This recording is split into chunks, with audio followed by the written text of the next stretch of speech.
Matt, you've just come over to the camera and you've almost given it a, oh man, so near yet so far yet again. Yeah, that's exactly where the oh man's come from. Just fine margins. We keep saying it week to week, and I just really wanted to win for this week. For the fans, for this group of lads who are working so hard every week, for the coaches who are working hard too. And I think with the way we played for most part of that, we deserved it as well. It's come down to such fine margins again, and although we drew, it does feel like a loss, and I know everyone's hurting a bit for that, especially me. First half especially was terrific performance, and to only go in with the advantage that we had at the break was probably a little bit harsh because we were completely dominant in that period. Yeah, I would agree. I think that's a learning for us. When we are dominant in those periods, I think we need to come away with more points. Obviously, we did come away with a couple of tries, but I think there's more in us there. And potentially, if we create a large gap on the scoreboard there, they don't potentially come back into the game. So that's a learning for us. Not take the foot off the gas when those opportunities come, even if it's early in the game. But yeah, boys fought throughout. I can never fault the effort. Like I say, fine margins. When you scored late on, took the scores level, obviously Paddy missed the kick, but there were still so many chances at either end in that remaining time. What was going through your head at that period? Was it just a case of, come on boys, let's really get over the line this time? Yeah, I think, we're always pushing to win the game like we have done in every game we played so far.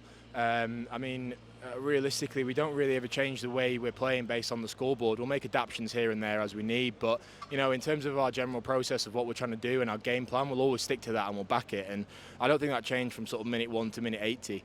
We stick to what we're trying to do. We apply pressure to the opposition, and we try to get over the line, and we did that all the way to the end. And like you say, that conversion at the end maybe just nicks it for us, but it doesn't all come down to Paddy. We had other opportunities out there too, which we could have taken. Just a word on two of the guys in the pack that scored as well as yourself today, but great to see 𝘬𝘢𝘬𝘠𝘭𝘺 continue his fine form, a 4th try of the season, but at the other end of the age spectrum, without sounding harsh on Gus, great to see Isaac as well. He had a really good game. Yeah, I think Gussie's got the record for the shortest amount of space covered before scoring tries. He's very, very good at that pick and go and burrow off the back of mauls, off the back of rucks, but yeah, he's lethal there, which is great for us, gets us points on the board. And to talk about Isaac as well, I think he's outstanding today.